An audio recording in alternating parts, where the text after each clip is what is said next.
Hey lovely freaks, and welcome back to the podcast. I'm your host Amanda. And I'm Hannah. And if you're new here, hi, welcome. If you like things strange and unusual and true crime, you can go ahead and hit that subscribe or follow button. You can also head down to the description box and you'll see a link that will take you to our link tree, and that'll give you access to our social media like Instagram, Facebook, and Twitter now, and all that jazz. Alright, so it's our 1 year anniversary. Uh-huh. Yay! Is this our 100th episode? No, this is like 56. 50. I believe. Okay. I knew it was like either 50 or 60. 100. I couldn't remember. Yeah, 50. I think it's 56. But yeah, it's our 1 year anniversary. So thank you guys for all the support and all the love. And hopefully in the next year, we're hoping to start doing some things like maybe getting some merch out, maybe starting a Patreon page, finally getting on YouTube with our faces. One day. Yeah, that's been put on hold simply because it's so hard for us to get to record, and when we do record it, we have to do it quickly, and just with Hannah's schedule and everything. But hopefully next semester we'll be able to do it. And then every time we try, something happens. Every single time. Yeah. So, if you can't, hopefully you'll be able to hear Hannah. She's a little sick, or I don't know what's going on with you actually. Yeah. We've all been sick, and then we all got over it, and now you're... No, I'm sick again, of course. And it was on my birthday that I got sick. Yeah. Of course. Something's weird. I don't know. I think it's just the weather, because like the other day it was like, I don't know, 75 here in Mississippi, and then that night it was like 30. Yeah. So, welcome to the South. Anyways, hopefully you can't hear the cats. Cat and dog are playing with each other. Anyways, it's a madhouse today. So today we're going to talk about the Chicago Ripper Crew. You had never heard of this one, right? No, I have never heard this one. Yeah, she had never heard of this one. And last night you were listening to it, and you heard some of it, yeah. Yeah, and you were doing research and stuff, and I was like trying to not pay attention, but I paid attention to some of it, and I was like, what? And then I'd be like, no, I need to pay attention. Okay, so these murders took place between 1981 and 1982, so a very short time. Wasn't very long. We're going to talk about their victims first, kind of in order, and then we'll talk about them. There's not much detail on them as far as like their backstory and stuff like that, so that's why I didn't start with that, like their childhood and everything. There is something crazy at the end that I will talk about, but let's get into it. So May 23rd, 1981, Linda Sutton, she was a mother of two, and she was a sex worker. She went missing and was missing for 10 days, and then they finally found her body on this day, on May 23rd. She was found in a field behind a hotel, and I believe the hotel was called... I can't think of the name of the hotel. It was something, but this hotel was like in the middle of nowhere basically, and it had like a bunch of fields around it. It kind of reminds me of like the hotel in The Shining or whatever. But she was found with her hands bound behind her back, and she had been mutilated. There were cuts all over her left and right breast. Her left breast had been cut off, and her underwear and pants were pulled down to her knees, and she had been sexually assaulted. Now, I will say before we get any further into this, there's a lot of talk of like mutilation, cannibalism, dismemberment, trying to think of any other sexual assault, rape. Was there BDSM and stuff? No. Okay. So yeah, but most of you who are here, if this is not your first time, then you know that we talk about, like, we don't, sugarcoat things. So, but just, you're forewarned, it's going to get worse from here on out. So they had to like identify her by her dental records. The pathologist determined that she had been tortured for at least a week before she had died, and she died 3 days before they found her body. Her official cause of death, though, was stabbed to death. Unfortunately, the case went cold after this. She did have a mom that was that I think she had lived with her mother and her kids or something like that. So, but her mom, unfortunately with sex workers, and we know this to be true in other cases, like when they prey on them, they're doing it because not very many people know their route. They don't know who they last saw. They don't have a lot of family they're in contact with. So that's why serial killers usually prey on them, because they're easier targets to not have so much investigation, I guess. Yeah. Most of the time, which is unfortunate. And yeah, then you have a lot of times, especially in the 70s and 80s, the police just didn't care because they were sex workers. So May 15th, 1982. So we've skipped to 1982. A 20-year-old woman named Lorraine Burleske? I'm stuck with last names. Lorraine, though, she was abducted in the middle of the day. She was actually an office manager at a real estate office, and she was abducted in broad daylight. It was around 8:30 when her boss got to work, and he realized that the door was still locked. Then he was kind of like looking around because he's like, okay, that's weird. She's always here before me. So he was looking around, and then he noticed that he saw on the ground that there was makeup scattered everywhere. Both of her shoes were laying there and the keys to the office. So it was at this point that he excuse me. It was at this point that he was like, okay, something's wrong. So he called the police immediately to report it, and then her mother found out, and the whole town found out, and they started looking for her. They set up flyers. Her mother, in an interview on a documentary, she said that she just could never sleep again after that, and that's so sad. Like, I can't imagine I'd feel the same way losing a kid. Yeah, one of my at kids. any age. Or Adeline, I couldn't sleep either. Yeah. She also said that, and this was sad too, she decided that she was going to carry a white sheet around with her, because she said that if she ever found her and her body was exposed or anything like that, she was going to cover her up for her. Oh my God, that is so sad. So John Milner was a detective who worked on this case. He was also like a medium or something like that, which was a little weird, but he would use like hypnotism in order to kind of help not victims, but the families? No.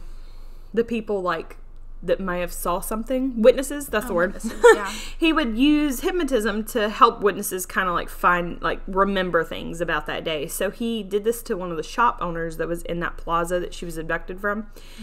And he said that he did remember that there had been a red van there all day long. And it was kind of weird because it was, or not all day long, but all morning. And it was weird because this van had never been there. And it was during the morning time when nobody was really shopping. So he didn't understand why the van was there. So that was pretty much all they had to go on her case. 2 weeks later, May 29th, a 30-year-old woman named Sumac went missing. She had been driving with her brother, and they were getting into an argument like brothers and sisters do, and he unfortunately told her to get out, you can walk the rest of the way, and that was the last time she was ever seen. Oh, that is so sad. Yeah, I'm sure her brother had a hard time after that. Guilty after that, yeah. I know I would. She was found 4 months later, though, in a shallow grave in the woods.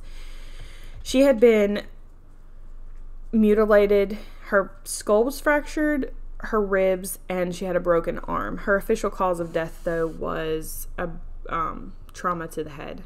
She had had a blow to the head. June 13th, a sex worker who was only identified as HC was picked up in a red-orangish kind of van. This woman survived, so keep that in mind when you hear the rest of this. After she entered the van, a man told her to remove her clothes, forced her to give him oral sex, and he had a gun to her head as well. And he said, if you try anything crazy, if you try to bite me or anything like that, I'll stab you to death, because he had a knife as well. He then told her to tie her pantyhose around her breast tight, so that way it would make them look kind of like poke out more. Then he told her to stab herself in the left breast. If she didn't, he was going to blow her brains out with the gun. Whoa. She was then told to cut a hole in her breast large enough so that way he could... to herself? Yeah. I don't know if anyone could do that. Yeah. He wanted her to cut a hole in her breast large enough to where he could have sex with the wound. And he did that. And she did that. Then he pushed her out of the van and like shoved her clothes at her and then drove off. And she survived that. But there's not much about her. She didn't like... I think she gave them like a description or something, but I'm not really sure. I mean, there wasn't really much about her. But she survived. So, August 29th, we're still in 1982. This all takes place in 1982. 18-year-old Sandra Delaware was a sex worker who was found next to the Chicago River.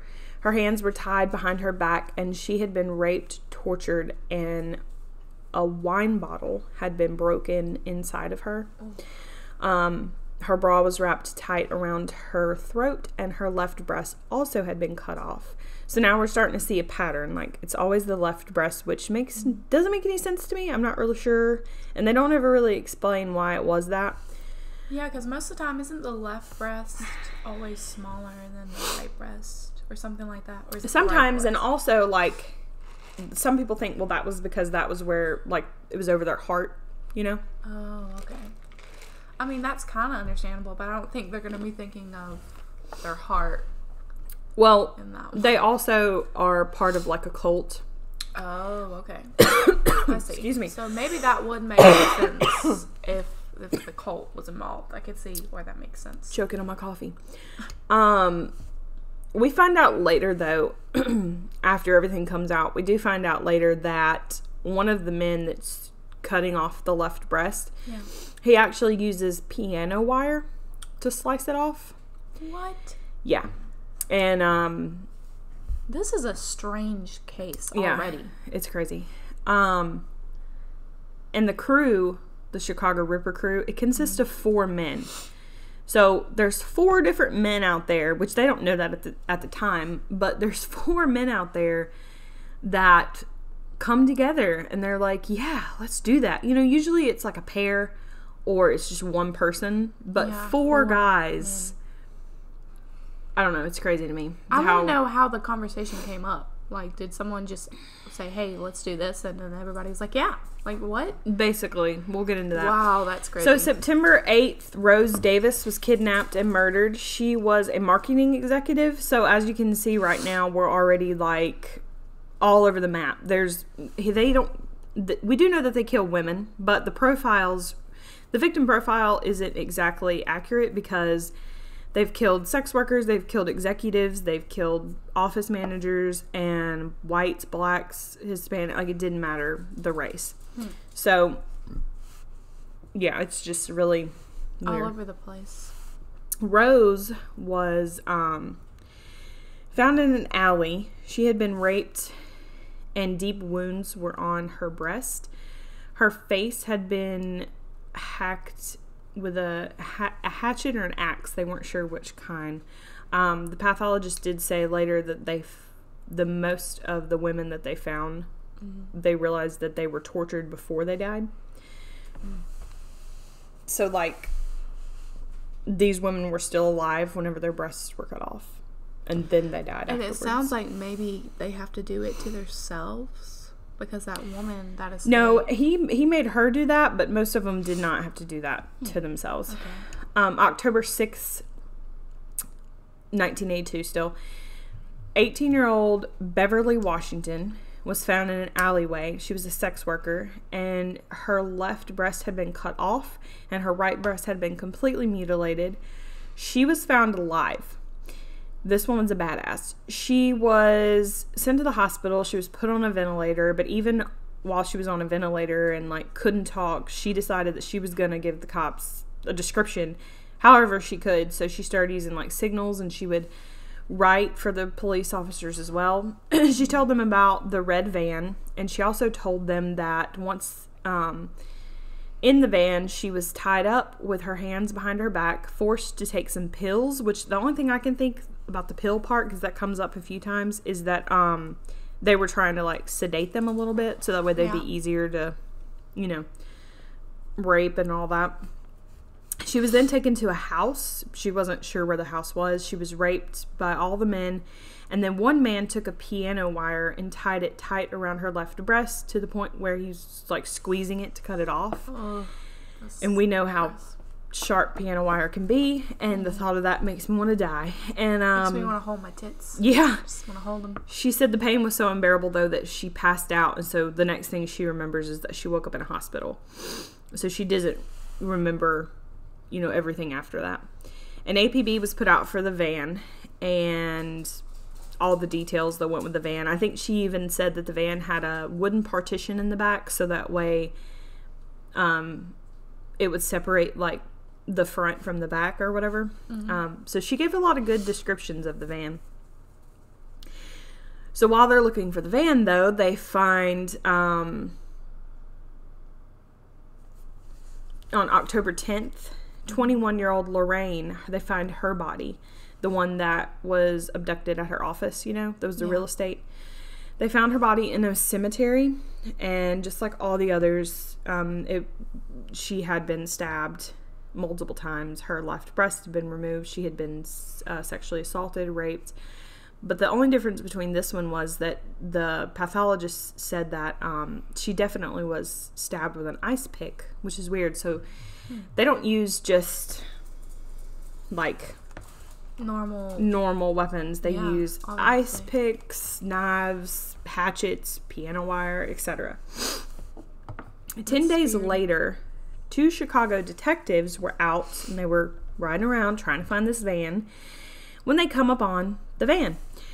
So the van was described just the way that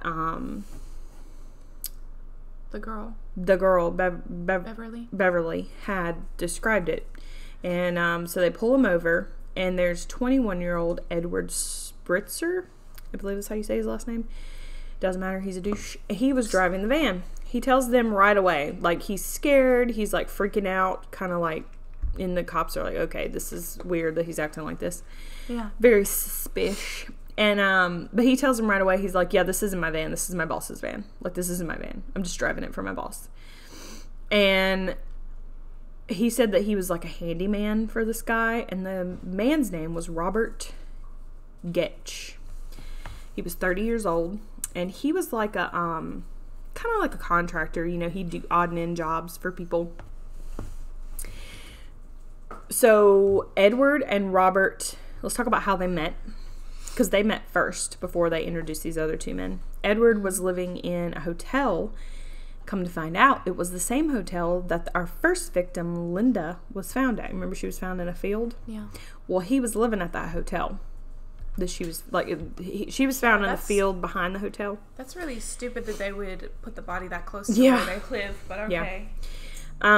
Just shows you how stupid they are. He was also working at a donut shop at the time, Edward was, and Robin would come in all the time, you know, get donuts or whatever before work. And one day or one night, Edward's car wouldn't start, so Robin was like, hey, I'll give you a ride back to your house.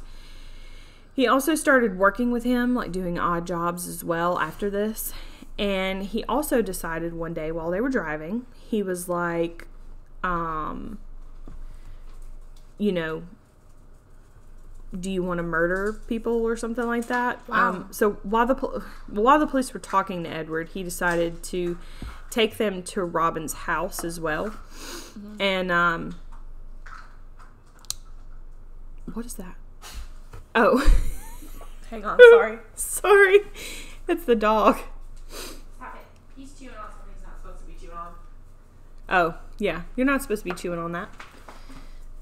It's a skull from Halloween. I don't know where that came from. Okay, so anyways, while the police are talking to Edward, he decides to take them to Robin's house. Obviously, at this point, he is trying to like save his own ass and be like, yeah, this is all Robin's idea. And when they get there, Robin's description matches what Beverly, like the way he looks matches what Beverly's told the cops. Of course, Robin is denying all this, and he's like, no, I've been here the whole time with my wife and 3 kids. Yeah.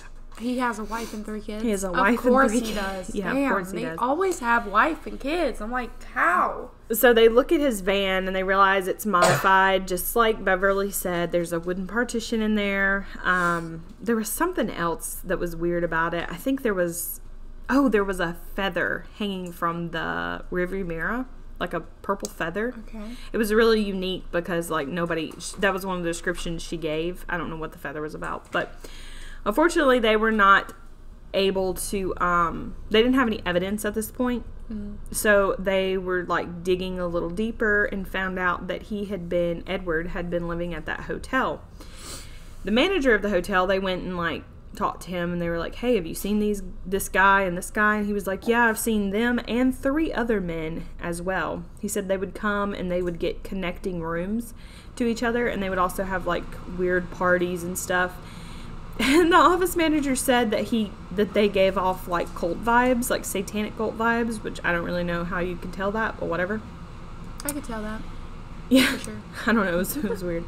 The police needed Beverly to identify Robin at this point because they don't have any evidence. Yes, they have the van, but they really need her to identify him. So with her permission, they decide to do a lineup in the hospital. They had already done a photo lineup. She had picked him out, but they needed like the actual lineup. So they bring him to the hospital, and like right away, she's like, yeah, that's the guy.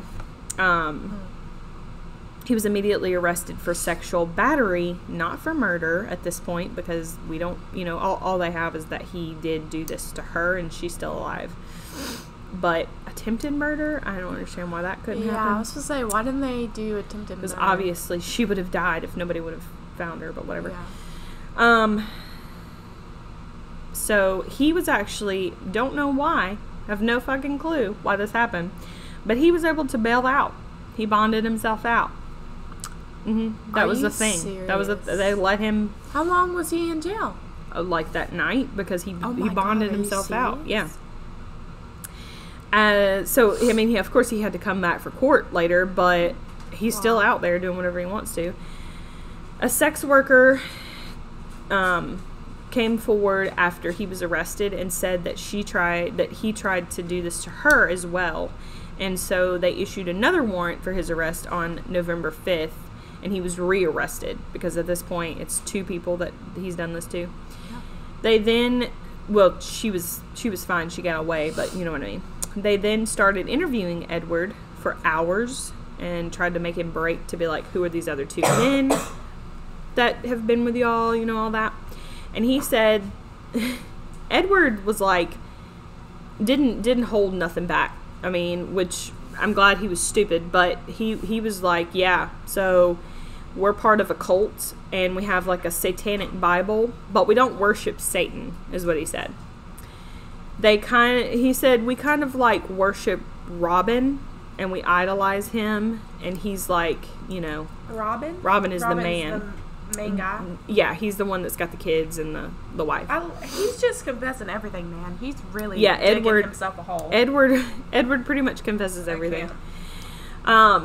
Now keep in mind, Robin is in his 30s. Edward and these other 2 kids, they're young. I mean, they're in their 20s. So it'd be like if me and you, like I was the leader and you were the, Yeah, I was like, yes. Yeah, you're amazing. However, keep in mind, they were all ruled completely sane in court, so I didn't want you to think that they were, like, insane or something like that. I mean, they were insane, but they knew what they were doing, is my point. They all would abduct women, rape them, stab them, or whatever they wanted to do to them. And then Robin was the one that would remove the left breast with the piano wire.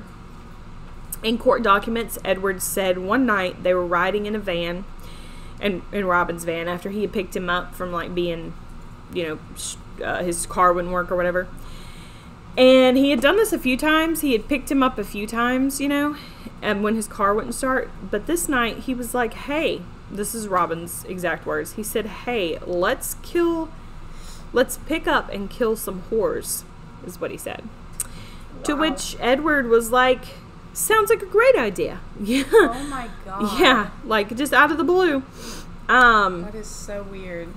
Edward also told them that Andrew, can't say his last name, it starts with a K, but he told him that he was with them the first night that they killed Linda.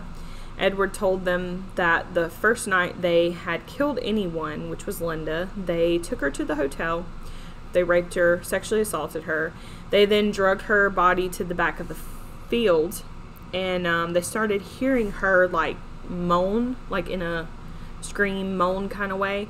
And they didn't know what was going on because Robin was over there with her.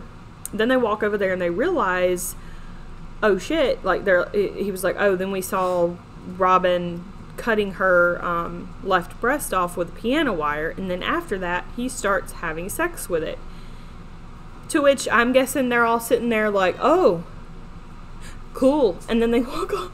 Oh, what? Nothing happens? Like they didn't do anything? No, and they didn't freak out or anything, and that's what's so crazy is like, it's one thing to like, I guess if you had all these guys that decided they were like, like a rapist cult, but then this one dude is like cutting a breast off and having sexual relations with the whole. It's just weird. I don't know.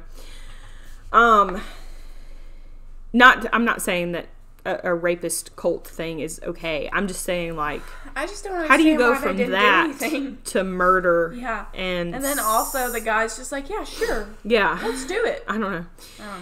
Now, Andrew was a guy who worked with Robin, and he also was a live-in babysitter for Robin sometimes. He would watch the kids. He'd watch them kiddos. So Andrew was brought in for questioning, and at this point, they show him a picture of Lorraine, which was the girl that was found in the cemetery, the office manager that was abducted. They showed him a picture, and he was like, yeah, we killed her. We did that. He didn't lie about anything. They all said they don't remember exactly how many victims they had, but they did say that they lost count. Damn. So Thomas is another person. That's the last guy, and that was actually Andrew's brother. So yeah, he brings his brother into it, and they do that thing. Thomas said that they would abduct girls off the streets, which we knew, and that they would take them back to Robin's house, which when his wife was at work and stuff like that, or when the kids were at school, they would go there. Robin had in his attic, he had a makeshift cult area. There was an altar, there was a bed, there was candles everywhere, and they said that he would walk around the bed reading from the Satanic Bible while they were raping and stabbing the girl on the bed. That's weird. Okay. Yeah. His wife to this day still says that he's innocent, and Robin never admits to any of this. He says, no, I wasn't involved in any of this. So was Robin a part of the cult? And yeah, he was the leader basically. But they're saying that they don't worship the devil. It makes no sense. It doesn't make any sense. They would say that Robin was doing all this because he was powerful. He was getting powers. I don't know how that was happening, but okay. I don't know what kind of powers he was getting, considering he wasn't a millionaire or anything. I mean, he wasn't some badass. He was just a regular construction dude. Yeah. So he talked these men into this. Well, I guess he didn't really have to talk them into it too much. So he must have been a great manipulator. Yeah, he must have been. So we also find out from Thomas, he says that everyone, when they would, it's going to get worse, everyone in the group, all four of them, because at this point, Edward said that only Robin was the one that was cutting off the breast and having sexual relations with it, the hole, like the chest hole. But Thomas and Andrew both admit, they're like, yes, we all did that. So what they would do, I hate that I'm even having to say this, but what they would do is they would cut off the breast, then they would all ejaculate into it and masturbate into the hole, the chest cavity, and then they would take the breast that they had cut off and cut it into pieces and then eat it. That is disgusting. And this was part of like their ritual, is what they said. So Robin had a girlfriend, and she said at one point, she said that in an interview, she said, yeah, he wanted me to cut off my nipple. Like, he kept telling me, like, after they had been dating a while, like, you need to, you know, cut your nipple off, or if you don't do it, I'm going to do it. And she was like, yeah, peace. And like, yeah, I would have been the same way. She left him. And then I think he even had an ex-wife. He did have an ex-wife, and I can't remember correctly, but she had like a scar on her chest, and that could have been from, you know, him trying to cut her breast off, but nothing's ever been confirmed on that. But like I said, though, the men thought that Robin was like getting powers from this, whatever. They were all charged. They were only able to charge all of them with 5 counts of murder because they couldn't find all the other victims, but they believe there was upwards of like 20 victims out there. Robin still says he's innocent to this day, like I said, and one of the crazy things about this story, if it doesn't get any crazier, is that Robin, when he was young, like in his 20s, like 18, 19, 20, he worked for John Wayne Gacy.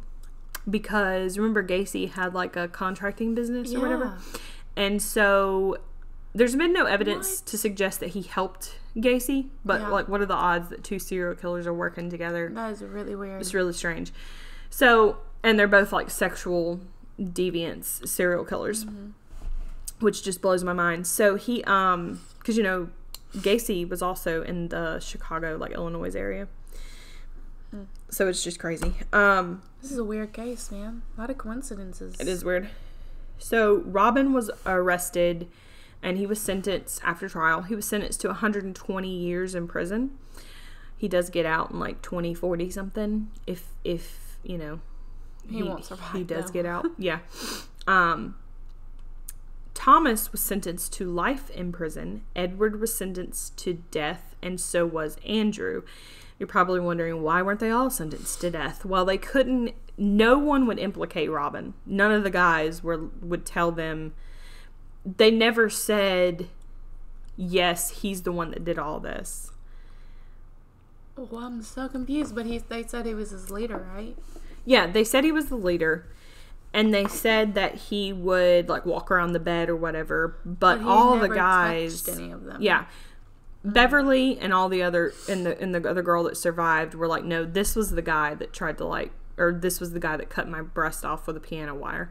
But the guys were saying, no, he didn't do that. We did that. Yeah. What? So that's why he didn't get the death penalty. He got 120 years. How long did they know this guy? Do you know? That I don't know. I couldn't figure that out. Did they just meet this guy? How can you like literally? I mean, Andrew and I think Andrew had been working for him for a little while, but not super long. And Edward only knew him because he was the dude that kept coming into the donut shop that he worked at. God, and then he would give him some rides. He'd give him some rides, and then eventually, after giving him, I don't know, 5 or 10 rides home, he was like, "Hey, you want to murder people with me?" That's crazy. I wouldn't like people that much. Like, if somebody, I would just be like, no. So Thomas, who was sentenced to life in prison, he went back and had another trial. He like appealed it or whatever. And he made a deal because he was giving up names of another murder. I don't know why this was the deal. They were like, yeah, that's great. We'll do that deal. Instead of whatever. He was sentenced to his life in prison sentence got revoked after this appeal, and he was sentenced to 70 years. So that's a long time. But you're probably thinking, okay, that's a long time. Maybe he'll die in prison. No, because in Illinois, they have this thing where even if you're a murderer, you can get out for good behavior. Oh, are you serious? Yeah. So he got out for good behavior in 19. He got out for good behavior in 2019. So he's out. God. He's out right now. Yeah, he's out right now, living his best life. Crazy. He said that he was there was an interview with him, and he's an ass. He said that he was just a bad kid. He was just a bad guy. And the families, like, I feel sorry for them, but, like, I'm out. So I don't know what they're going to do. God. Yeah. He said he just had a bad attitude, and he was just a bad kid. He said that, he was like, the families want to see me in prison again, but there's nothing they could do about it. Like, I'm out of prison. So almost like get over it. Yeah. Like a douchebag. Yeah. The families were super pissed about this, but unfortunately, there wasn't anything they can do. And keep in mind, Thomas is in his 50s. So it's not like he can't kill anybody. I mean, he's very capable of doing this again. It's not one of the family members. I think it was Linda's brother or Lorraine's brother. I think it was Lorraine's brother was like, yeah, it's just a matter of time before he does this to somebody else. And then, the justice system is going to be on their head. And he's going to think, if I just act good, I'll get out again. Exactly. I have no clue why they let him out, but whatever. So yeah, the rest of them though are still in jail. Well, no, Andrew was died by lethal injection, but Edward is still in jail, still on death row, I believe, and then of course Robin is, and so that is the story of the Chicago Ripper crew. Well, not really a story, the awfulness that it happened. So that's crazy. Mm-hmm. Like, I can't imagine people just all being like, yeah, let's go kill some people. Yeah, and then being like okay with cutting a breast off, like masturbating into the chest cavity. Yeah, let alone kill some people. Like and that's what nobody could ever really like understand. Like, what were you? They were part of a cult, okay, but like, what were you doing? Like, what was the point? And there was only 4 of you. It sounds like the cult thing was just made up so that way they could have an excuse, and or so that way Robin could have an excuse. He probably told them some crazy shit like, yeah, we're gonna do this and we're gonna be like rich eventually or something. I don't know. The more bodies we sacrifice. I have no idea. I want to know what he told them. What did he say to convince them? But I mean, Hitler convinced millions of people to kill innocent people. So I can understand there are some crazy people who literally can convince you to do crazy things. Yeah. And it's like, it's really scary. My thing is, it just like Ian Brady when it came to the Moores murders. You know how he was in the bar with the friend's boyfriend or whatever, and he was like, you want to help me do some murders? And the guy was like, yeah, no. and he was like, oh, I'm just playing. So it's like, why would you not? Like, these guys obviously didn't do that, but if they would have been like, no, I feel like they wouldn't have went to. If anybody ever comes up to me and they're like, hey, you want to help me murder somebody? I'll be like, no, I don't. And then if they're, they're like, just kidding, JK. I'm gonna be like, okay, well, I'm gonna call the police now. Okay, 911. Yeah, you might want to keep an eye on this guy because he just asked me if I wanted to murder people with him. Especially the fact, like, Ian Brady, that whole situation, that was like children that they were, and nobody thought to contact the police. But anyways, so yeah. That's it. Hopefully you guys enjoyed today's episode. We will hopefully have it up today. It's Friday. We're doing this on a Friday in the morning. So we'll have it up in a few hours for you. Trying to think if there's anything else I need to say. I don't think so. We should have an episode next week. We should definitely be able to record something because I got break. Off. Yeah. Yay. And I don't know what we're gonna do. I don't know. We need to do.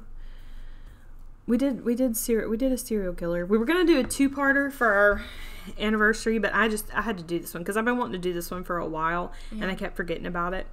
And it's hard to do serial killers, man, because everybody knows about him. We don't want to do, like, we thought about doing John Wayne Gacy, but everybody knows. Everybody knows him. Everybody knows him.